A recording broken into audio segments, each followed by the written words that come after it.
Patuloy sa pag-atake ang Navy ship sa Egghead Island habang ang mga Marine naman ay nanatiling alisto sa paligid ng natutulog na si Luffy hawak ang kanilang baril. Maya-maya pa ay sumigaw si Aokiji bilang hudyat ng kanilang pag-atake kaya nagising si Luffy at nagbanta ito sa mga iyon. Sa isang iglap lamang ay tinunaw muna ni Luffy ang lahat ng kanyang mga kinain bagay na ikinagulat ng mga Marine, nang bigla namang tumama sa kinatatayuan nila ang mga bala ng kanya ng Navy ship na nagsanhi ng makapal na usok sa paligid. Habang nag-iisip ng dapat nilang gawin ay narinig ng mga Marine ang malakas na pagtawa ni Luffy kaya ipinag-utos ng isa sa mga ito na ilabas ang kanilang Sea Prism Stone para gamitin kay Luffy. Ngunit, biglang lumambot ang paligid na animoy inaalon kaya natamba ang lahat ng Marine at saka lumabas si Luffy na naka-Gear 5. Dahil doon ay napilitan ng umatras ang mga Marine pabalik sa kanilang mga barko at kasunod yun ay nagpakawala ng malalakas na pagsabog ang mga Navy ship. Habang nagaganap iyon ay nakita naman ni Vegapunk na nahuhulog ang kanyang mga kaibigan kaya agad niyang kinuha ang telepono para tawagan si Atlas, nang sa ganon ay mailigtas niya ang mga iyon. Kasabay ng pangyayaring iyon ay tumakbo si Sanji pataas dahil nakita nito ang mga nakahelerang pasifista na nakahanda ng umatake. Subalit bago pa man makalapit si Sanji sa mga iyon ay ibinulong na ni Atlas kay Bonnie ang ipinapasabi ni Vegapunk. Doon na sumigaw si Bonnie sa kanyang ama na huwag silang atakihin at bagkus ay tulungan silang makatakas mula sa isla na iyon. Dahil sa malakas na pagsigaw ni Bonnie ay nag-activate ang chip an inilagay ni Vegapunk kaya ang mga Marine na ang tinutukan ng mga pacifist ang cyborg, at ang mga Navy ship na ang pinasabugan ng mga ito. Napatingin na lang si Saint Saturn na may halong pagtataka sa nangyayari. Si Vegapunk ang naglagay ng mga chip na yun noon dahil ayaw nito na ang clone mismo ni Kuma ang makapatay kay Bonnie, kaya naman maraming barko ng mga Navy ang nasira dahil sinunod ng mga pacifistas ang utos ni Bonnie na tulungan silang makatakas. Dahil sa ginawang yun ng doktor ay buhay niya ang naging kabayaran matapos siyang saksakin ni Saint Saturn. Pagkatapos ay ipinag-utos nito kay Kizaru na atakihin ang grupo kaya agad na nagpaulan ng laser ang Admiral na siyang tumama sa iba't ibang bahagi ng katawan ng mga iyon. Sinubukan pa itong gantihan ni Sanji pero nakaiwas ang Admiral, at ang sunod na target nito ay si Bonnie. Ngunit bago pa man ito makaatake sa mag-ama ay pinahaba na ni Luffy ang kanyang braso at agad na sinuntok si Kizaru gamit ang higanteng kamao dahilan para tumalsik ito sa baba. Matapos iyon ay tawang-tawa si Luffy habang lumulundag sa paligid na ginawa na niyang sinlambot ng goma. Dahil doon ay ligtas na nakababa sa lupa sina Bonnie dahil sa lambot niyon ngunit nasa harap ng mga ito si Saint Saturn. Nagtataka naman ang mga Marine kung ano ang nangyayari sa isla sapagkat mistulai yung sumasayaw sa sobrang lambot, nang bigla silang atakihin ng mga pacifista. Kasabay ng pagbangon ni Kizaru ay napatakbo naman si Bonnie sa nakahandusay na si Vegapunk para yayain itong tumakas bago pa umano mahuli ang lahat. Gayunpaman, sinabi ni Saint Saturn na wala ng pag-asa ang doktor sapagkat pare-pareho umanong kamatayan ang nakatadhana sa mga ito. Napatingin na lang ang dalawa kay Saint Saturn nang bigla nilang marinig ang Drum of Liberation at ang pagtawa ng paparating na si Luffy, at kasabay nyo ay umilo din ang mata ng higanteng mandirigma. Habang naririnig ang tugtog ay naalala ni Bonnie na sinasayaw nila iyon dati ni Kuma.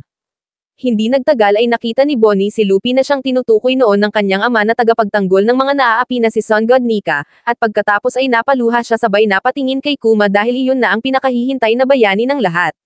Samantala, dumating na ang barko ng mga giant sa Egghead kaya nagtaka ang mga Marine dahil ang buong akala ng mga ito ay nawala na ang mga yun mahigit 100 taon na ang nakalipas.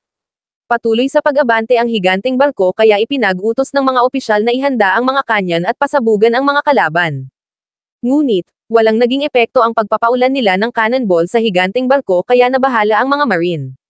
Hindi nagtagal ay tumalon na sa barko ng Navy ang dalawang giant at sinira ang layag ng barko ng mga ito, at pagkatapos ay tumawa at sinabing naroon sila para kay Straw Hat. Kasunod yun ay nagdeklara ng emergency ang mga Marine dahil sa paglitaw umano ng giant pirate crew. Tuluyan ng winasak ng dalawang giant na sina Dory at Brogy ang barko ng mga Navy para kay Luffy, at hindi nagtagal ay nakarating na ang mga ito sa isla kasama ang iba pa. Agad na ipinag-utos ng dalawang kapitan sa kanilang crew na wasakin ang ilan pang mga Navy ship kaya agad naman ngang kumilos ang mga iyon sa pangungunan ni Nakashi at Oimo. Sa pag-atake ng mga giant ay wala nang nagawa ang ilang mga Marine kundi ang tumakbo para iligtas ang sarili, habang ang iba naman ay sinubukan pang lumaban gamit ang kanyan. Habang nagaganap iyon ay natanong naman ni Usopp ang mga giant gamit ang telescope bagay na ikinatuwa nito at ng iba pang miyembro ng Straw Hat Pirates. Hindi sila makapaniwala na makikita pa nila muli ang mga giant, at sa sobrang tuwa ay napaiyak pa nga si Usopp sabay na alala na noong unang beses nilang makita si Brogy ay takot na takot sila. Si Luffy naman ang unang nakakita kay Dory, At doon nila nalaman na may alitan pala ang dalawang kapitan na umabot na ng 1 siglo, pero patas lang lagi ang dalawa sa bawat laban. Sa ibang isla noon, nakilala naman nila sina Oimo at Kashi na nagpunta upang alamin kung kumusta na ang kanilang mga kapitan, at naging kaibigan din nila ang mga ito. Sa kasalukuyan ay umiiyak pa rin si Usopp dahil hindi ito makapaniwala na dumating ang mga giant para tulungan sila. Ayon kay Edison, posibleng nalaman umano ng mga giant ang tungkol doon dahil sa balita mula kay Morgans. Dahil doon ay tumigil na si Usopp sa pag-iyak at sinabing dapat ay makatakas na sila doon sa lalong madaling panahon kaya agad nitong ipinag-utos sa lahat na magmadali at maghanda. Tinawagan ni Nami si Brook para tanungin kung nasan na ang mga ito, pero ang malakas na pagsigaw ni Lilith ang nangibabaw sapagkat ng mga oras na iyon ay bumubulusok pababa ang sinasakyang barko ng dalawa, at kung hindi umano nila iyon mapipigilan ay maari yung tumama sa harang at sumabog. Samantala, abala naman si Zoro sa pakikipaglaban kay Rob Lucci, pero sinabi ni Jinbei na kailangan na nilang tumakas subalit hindi nakinig si Zoro at patuloy pa rin sa pakikipaglaban, hanggang sa muntikan na siyang matamaan ng mga kuko ni Rob Lucci pero mabuti na lang at nasalag niya iyon. Sa kabilang dako ay patuloy pa rin ang pag-atake ng mga pacifista sa mga marine kaya ipinag-utos na ni Vice Admiral Red King na umabante ang warships para gumanti ng pag-atake. Kasunod yun ay makikita na dumating pa ang dalawang palaban na Blackbeard Pirates. Sa mga oras na ito ay naiiyak pa rin si Bonnie habang nakatingin sa kanyang idolo na si Sun God Nika, pero tumatawang sinabi ni Luffy na matagal naman na silang magkasama kaya giit ni Bonnie na hindi naman niya alam na ang Gear 5 ni Luffy pala ang maalamat na bayani.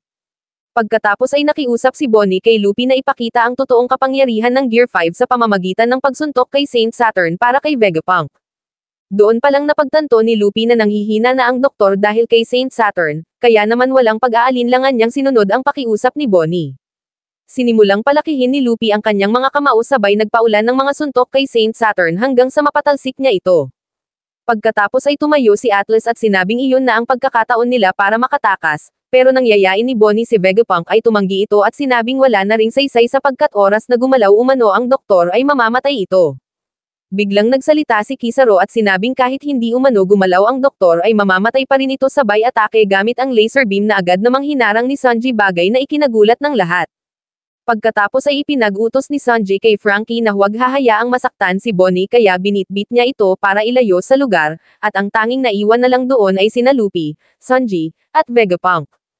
Natuwa naman si Katerina Devon na kapitan ng 6th Ship Blackbeard Pirates nang makita sa personal ang kakaibang transformation ng isa sa 5 elders. Kasama rin nito si Van Ogre na kapitan ng 3rd Ship kaya napatanong si Saint Saturn kung ano ang ginagawa doon ng dalawa. Dagdag pa ng elder na hindi siya makapaniwala na mapapasailalim ni Blackbeard si Katerina Devon kaya sinabi nito na iyon ay dahil espesyal si Teach. Hindi nagtagal ay inatake ni Saturn ang dalawa pero hindi niya tinamaan ang mga ito dahil ginamit ni Van Ogre ang kakayahang mag-teleport palayo sa lugar. Dahil nagte-training pa lang naman si Van Ogre ay hindi sila nakalayo ng mas malayo pa kaya nasa isla pa rin sila. Habang naglalakad ay nakita sila ni Caribou na naiiyak dahil nakita umano nito ang kanyang dalawang idolo. Nagmakaawa pa ito sa dalawa na mapasali sa Blackbeard Pirates dahil idol din umano nito si Blackbeard at pangarap nito na maging isa sa mga miyembro ng grupo.